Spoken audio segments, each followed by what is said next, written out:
Base po dyan sa provision na yan, nakasulat na ang maximum amount ay para sa 3 buwan. Pero meron po bang provision dyan na nagbabawal na gamitin ito in perhaps 60 days? Wala po. Meron po bang nagbabawal na gamitin ito in 11 days? Wala din po. Kaya hindi po namin sinama sa findings namin yung 11 days na disbursement. It's just a statement of fact po on the AOM. Thank you for confirming that, Mr. Witness. Meron po bang expressly nakasulat sa mga findings niyo? Ask and answer, Your Honor. It is in That is a 8.3. presumption po. So hindi Opo. kailangan isabihin. May expressly po ba na nakasulat na may isang kusing na napunta sa bulsa ng Vice Presidente? Ask and answer, Your Honor. Wait, don't answer. Uy. That question, Your Honor, has been asked and answered. We ask for Sustain- ruling, Your Honor. Sustained counsel, I think where you're getting at, Based on the documents, si SDO yung pay ng cheque and yung nag-encash nung Okay. Thank you po. Now, I'll refer you to item 6.1.5 of the joint circular. Can you please read just the first sentence of that provision? cash advances shall be limited to the requirements for 3 months. Thank you, Mr. Witness. So tama po bang pagkakaintindi ko na para sa cash advance at any one time, ang maximum na pwede mo lang ma-cash advance ay yung requirements mo para sa 3 buwan ng confidential operations. Tama Based po ba? on this provision po, yes. Tama po. At 3 buwan po is equivalent to 1/4 of a year. Tama po ba? Yes po. Okay. Now, base po dyan sa provision na yan, nakasulat na ang maximum amount ay para sa 3 buwan. Pero meron po bang provision dyan na nagbabawal na gamitin ito in perhaps 60 days? Wala po. Meron po bang nagbabawal na gamitin ito in 11 days? Wala din po. Kaya hindi po namin sinama sa findings namin yung 11 days na disbursement. It's just a statement of fact po on the AOM. Thank you for confirming that, Mr. Witness. Familiar po kayo bilang isang CPA sa accrual method of accounting? Yes po. Can you just, in simple terms, because I'm not even a CPA, just give us a glimpse kung ano ibig sabihin. Ano ba ang accrual method of accounting? Kapag sinabing accrual method of accounting, yung expenses ay ni-record upon incurrence, not upon payment. Opo. Okay. So, dito po ba, pwede po ba yung parang I'm just a simple-minded person? Parang buy now, pay later? Ganon? Wala po yan sa joint circular, so I am not authorized to It's okay. answer that question. I will leave it at that. Punta na lang po tayo sa liquidation. Sa liquidation po, under the joint circular, that's under 6.2.2, correct? Under 6.2.2, if I may just refer you to that provision, dapat po maliquidate magsumite ng liquidation report ang isang agency na may confidential or intelligence funds within 30 days after the close of a quarter. Tama po ba? Tatlo po yung nakalagay dito, hindi lang po the 30 days after every quarter. Sige po, please enumerate for us. Under 6.2.2 of the joint circular, all cash advances for CF and IF shall be liquidated within 30 days after every quarter or from the approved target date of completion of the project or activity or after the cash advance had been fully utilized, whichever comes first in accordance with the procedures as stated po. Okay, thank you po. Ngayon po, papakita ko po sa inyo yung liquidation report na isinumite ng OVP for their 4th quarter confidential funds 2022. Maybe this time we could just ask our assisting counsel, Your Honor, to hand the document. Assisting counsel for the other side may also Prosecution. approach. Maaari niyo po bang matukoy kung anong date po na-receive ng COA ICFAO itong liquidation report ng OVP? Based on the transmittal letter po, January 17, 2023. January May we know, 17. Your Honor, for our understanding, what exhibit number? Sorry. counsel Thank you for referring reminding me, Your Honor. You're welcome. This is Exhibit D-1-4-OVP. this is the prosecution's P-1-11-A. No, I'm sorry. One? I'm sorry, what is it? Sorry, D-1-1. D-1-1. Sorry, Your Honor. -1. I was just corrected.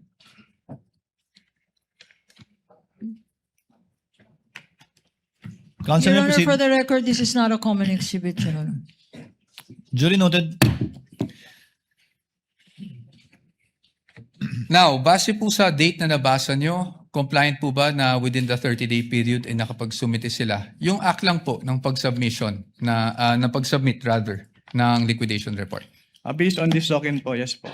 Yes po. And kung mapapansin nyo po, doon po sa transmittal, meron pong isang checklist. Tama po ba? Yes, sir. And I will refer you now to item 6.2.2.3 of the joint circular. Ayon po sa 6.2.3 ng nasabing Joint Circular 2015-01, ang gagawin po ng receiving officer ng COA ICFAO ay titingnan po yung checklist, tapos susuriin po yung mga dokumentong isinumite ng ahensya, yung mga attachments, kung pasok siya doon sa checklist of supporting documents na kinakailangan. Tama po ba? Can you repeat your question po? Ayon po sa 6.2.2.3, ang receiving officer ng COA ICFAO ay titingnan yung checklist and then titingnan din, susuriin yung mga naka-attach na dokumento kung compliant siya dun sa checklist. Tama po ba? Yes po, based on the joint circular. Based on that same provision, kung yun po ay kompleto, tatanggapin po ng COA ICFAO. Tama po ba?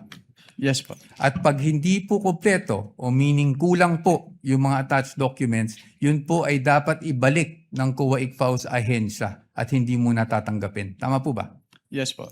Based And on in- this provision po. Opo. And in this case, because of the receiving stamp, would you say na tinanggap po ng ICFAO ang submission ng OVP? As stamp po nung ICFAO, yes po. Okay. Thank you, Mr. Witness. Now, basing on this document na natanggap ng COA ICFAO on January 17, 2023, ang kanilang liquidation report, meaning the OVP for the fourth quarter 2022 confidential funds. It took more or less 8 months for COA to issue its official finding. Tama po ba? Yes po. I am showing you a copy of the AOMs that you issued and that were also presented yesterday. May we know the exhibit number, sir? Yes, Your Honor. I will get to that. Pwede mo na yung mga next documents. Are you showing the one for the OVP or the DepEd? Counsel? OVP, Your Honor. OVP, that would be... This is D-1-103-OVP, Your Honor, for the first AOM issued on September 14, 2023. That's the counterpart of P-1-12-A. And isunod ko na po yung pangalawang AOM na na-issue on October 3, 2023. This is D-1-104-OVP for the defense. Which is P-1-12-B for the prosecution. Opo. Thank you. Now, Mr. Witness, napansin ko na yung date is September 14, nung 2023, nung una yung AOM. Tama po ba? Yes po. And that was actually just a few days after the budget hearing of COA held August 24, 2023, kung saan may mga legislators that, asked COA to look into the OVP confidential funds. Are you aware of that? Just if you're aware. I am not aware of that. That's okay. Now, I'll just move on to the AOMs themselves, no? Now, kahapon nasasabi niyo po na nagkakaproblema tayo sa may nakita kayong finding doon sa physical and financial plan. Tama po ba? Yes, sir. Ng OVP. At yan po ay nakasaad din sa inyong findings diyan. Yes, sir. Tama po ba? Opo. You referred to, if I'm not mistaken, and please correct me if I'm wrong, item 4.2 of the joint circular. Yes, sir. Tama po? Yes, sir. Maaari niyo po bang, andyan pa po ba yung joint circular? Yes. Maaari niyo po bang basahin yung 4.2 ng joint circular para lang po sa kalaman nating lahat? Under 4.2 of the joint circular, all allocations of CF and or IF shall be supported with fiscal and financial plan indicating the proposed amount allocated for each program, project, and activity where disbursements pertaining to the CE and IE shall be based. Tama po. Thank you po, Mr. Witness. Dito po, sa kanilang fiscal and financial plan, the program stated is actually the Good Government Program. Tama po ba? Yung binabasa ko lang. Based on the document, yes. Based on the document. At ang expected outcome ay safe implementation of OVP initiatives and confidence building. Based on the document. Based on the document, yes. At ang physical target will be number of areas with surveillance and confidential activities conducted or monitored. Tama po ba? Yes. As well as the number of activities. Tama po ba? At ayon po dun sa binasa nyo, wala naman pong guidelines on how specific it would be. Correct? Well, nakalagay po kasi dito, dapat i-indicate yung each program, activity, and project na pagbabasihan ng disbursement ng CF. Apo. I won't argue with you. So basically, yung finding niyo po is based on your assessment as an auditor. Well, since it is a plan, dapat po naka-indicate talaga dito kung paano nila gagastusin yung kanilang confidential fund. That's okay. Yes, I'll accept that answer. Now, nabanggit nyo rin po na hindi po nag-submit ng DEPs and or document evidencing payment. Tama po? Yes, sir. At yun po ay inilagay nyo sa inyong AOM. Tama Yes, po? yes, sir. At nabanggit nyo rin po na sumagot ang OVP dito sa AOM na to. Tama po ba? Yes, sir. Opo. Tama po. At pagdating po doon sa sunod na step, which is the notice of suspension, tama po ba? Yes, sir. Would you agree with me Section. na hindi na po na-carry over yung issue doon sa fiscal and financial plan? Yes, sir. Yes. So, ibig sabihin, tinanggap nyo po yung explanation. Well, ang purpose po kasi namin kung bakit namin ni-require yung specific confidential activities dun sa PFP is para makita kung paano gagastusin noong OBP yung kanilang confidential fund. Pero since nilagay naman na po nila doon sa kanilang revised accomplishment report yung specific confidential activities and even submitted the documentary evidence of payment. So, hindi na po namin hinanap ulit yung fiscal and financial plan. Okay. Salamat po. Thank you for that answer. Ngayon po, kasi kanina, kahapon actually, not kanina, sinasabi nyo walang sinubmit. Ang ibig nyo lang pong sabihin sa walang sinubmit is at the time na bago kayo mag-issue ng AOM. Tama po ba? Walang sinamit po na ano. Walang sinubmit na DEPs, for example. Yes po, kasi sinamit po nila yung DEPs after we issued both AOMs po. Opo, thank you po. Ngayon, punta naman po tayo doon sa notice of suspension. Nandun pa po kayo di ba, ng notice of suspension? Yes, sir. And you suspended in audit the amount of 125 million. We are showing him a copy of the notice of suspension, Your Honor. This is Exhibit D-1-107-OVP for the reference of the Honorable Court. NP-1-13-A on the part of the prosecution. Okay. So, dito po, as you mentioned earlier, you were satisfied with already the submission of the accomplishment report ng OVP. That's why nawala na po yung issue sa physical and financial. Hindi po ako satisfied dahil compliant yung accomplishment report nila, kundi dahil nilagay lang nila yung specific confidential activities na pinagamitan ng kanilang pondo. Opo. So, nawala na po yung sa PFP na finding sa AOM. Based on the, yes po. Based on the NS. Tama po ba? Yes, sir. Okay, thank you. Ngayon, pagdating dito sa notice of suspension, I just wanted to focus on doon sa documentary evidencing success pagdating sa rewards. Yes, sir. Nabanggit nyo po, this is 4.8.5 paragraph B specifically of the joint circular, correct? Yes, sir. And yun din po yung nakasaad dito sa notice of suspension na reference, meaning the provision of the JC. Yes, sir. Specified, yes. At nabanggit nyo rin po kahapon na wala pong guidelines specifically under 4.8.5 that shows how specific you should be in terms of the documents evidencing success. Tama Wala po ba? po akong na-mention na walang specific guidelines po. Ang sabi ko lang, hindi sinabi kung anong specific document yung hinihingi. May sinabi ko po kayong walang prescribed format, basically. Your Honor, please misleading the witness, to my recollection, did not say that. He said that in accordance with 4.8.5, these are the requirements, A, B, and C.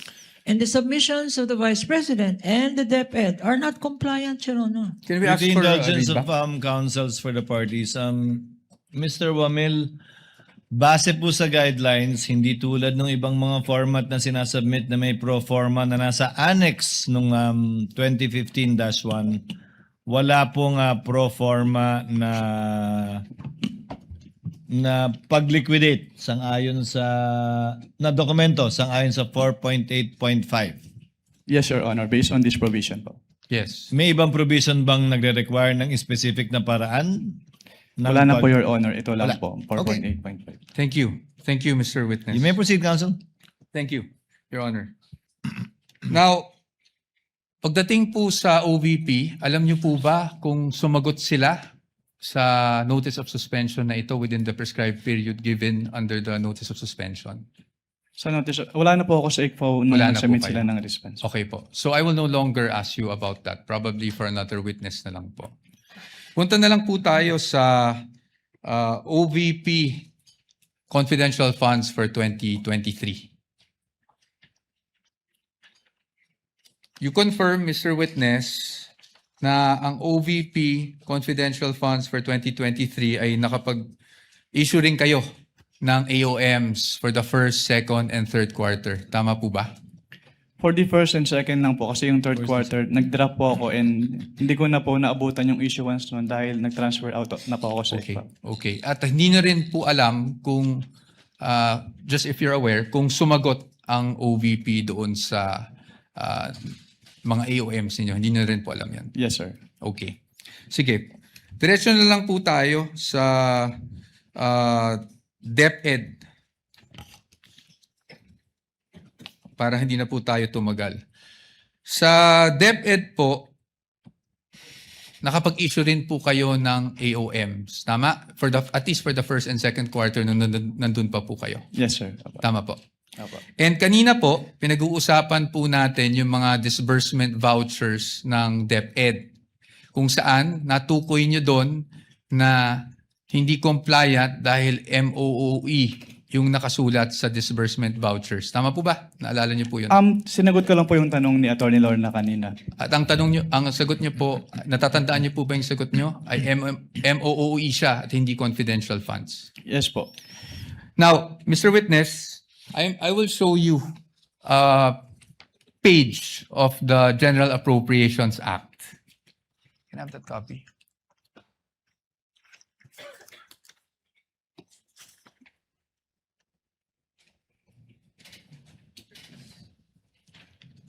And for reference, Your Honors, this is Exhibit D-1-14-DE, Your Honors. And D-1-42-DE for the defense. Counsel may approach the witness as well as counsel for the panel of prosecutors. Ito lang man, titignan ko. So, dito po, sa page 376, volume 118, number 52, General Appropriations Act FY 2023, klarong-klaro po na ang confidential, intelligence, and extraordinary expenses is under maintenance and other operating expenses, which is the MOOE. Pero if I may clarify lang po kasi, Yes po. yung MOOE kasi is very broad. So Yes hindi po. lang confidential fund yung covered niya. Apo, we will get to that, Your Honor. Your Honor, please. DV. Saan nakasulat? Thank you. Kaya po dito, sa ating naging disbursement Your voucher, Honor, with due respect to counsel. yes, of With course. permission of Manifestation Attorney again in the Poa, yes. document. Again, this Observations document, and manifestations, counsel? Your Honor, this document violates the original document rule. First, it is a photocopy. It is not even a photocopy of anything that is certified, Your Honor. Although under the original document rule, you can dispense with the presentation of the original. If you present the original first and then substitute a copy, because a copy, a photocopy, is now considered likewise, if properly authenticated, as an original. This is a scrap of paper, Your Honor. We don't even know. General Appropriations Act. Of who? Of which administration? And consisting of how many pages, Your Honor? This particular document, Your Honor, should not even be testified to because we don't know its provenance. For all we know, we don't know where this document came from. Your Honors, may I We comment? object, therefore, to this May document. we Your comment? Honor. What is the comment of Attorney Poa? Your Honors, the copy we are showing is actually a certified true copy of the Commission on Audit, certified by Davin E. Bakay. Your Honors. Certified true copy of the part of the GA? Yes, Your Honors.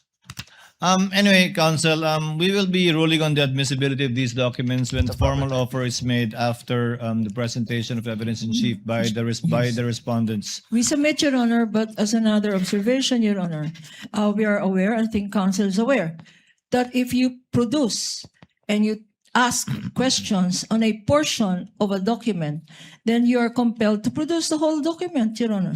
We want this on file. Produce the whole GAA. For all we know, Your Honor, there may be provisions in that GAA which contradicts the provision he's saying. So he is compelled under the rules, Your Honor. In addition to the rules of admissibility, he is compelled to produce the whole GAA. And we want that on record, Your Honor. Presiding officer has already ruled the manifestation and objection of the counsel is duly noted. Counsel may proceed. Thank you, Your Honor. And under the disbursement voucher, Exhibit D-1-58-DE, nakasulat po na MOOE, replenishment of cash advance under maintenance and other operating expenses authorized under page 376 of RA number 11936, which is precisely the page of the GAA. Pero marami po kasing nakalagay na expense items under MOOE in this page po. Okay, we will accept that answer, Mr. Witness. Now, Mr. Witness, pagdating po sa DepEd confidential funds, as you mentioned, you issued the first two AOMs. Yes, sir. Tama po. I mean, AOM for the first and second quarter. Rather. Yes, sir. Pero hindi nyo na po natanggap yung response. Hindi Kasi na- wala na kayo sa ICFAO. Yes, sir. But would you know, just curious, would you know kung ano yung present status nitong mga AOMs na to? Hindi po. I don't have personal knowledge about that. Okay. So you wouldn't know of whether may credit notice o wala. Yes, sir. Oh, but since you're an auditor, ano po ang ibig sabihin ng credit notice para sa isang auditor? Kapag sinabing credit notice, yung document submitted ay already passed in audit na po. Opo, pass in audit, meaning allowed? Yes po. Allowed in But subject to the reopening of the audit later Opo. on po. Okay. Thank you, Mr. Witness. Ngayon, Mr. Witness, since hanggang doon lang naman, no, yung naging saklaw talaga ng inyong service, I don't want to prolong this any longer. Gusto ko lang makita, based on your findings, AOM, di ba? Tapos yung notice of suspension para sa OVP and the AOMs for DepEd. These are preliminary findings, correct? Yes po, kasi nire-require pa naman sa agency na mag-justify yung findings and submit the documents being sought po dun sa... Opo. At based po dito sa findings ninyo, wala namang pong expressly nakasulat na may misappropriation at this point. Actually, yung presumption of misuse kasi nasa item 8.3 na kapag hindi nag-liquidate or failure of liquidation of the accountable officers upon due demand shall be a prima facie evidence that such fund has been put to I am- personal benefit or misuse. Yes. But I am just asking for the response na meron po bang expressly nakasulat sa mga findings ninyo? Ask and answer, Your Honor. It is in That is a 8.3. presumption po. So hindi Opo. kailangan isabihin. May expressly po ba na nakasulat na may ni isang kusing na napunta sa bulsa ng Vice Presidente? Ask and answer, Your Honor. This, wait, don't answer. Uy. That question, Your Honor, has been asked and answered. We ask for Sustained- ruling, Your Honor. Sustained counsel, I think where you're getting at, modify.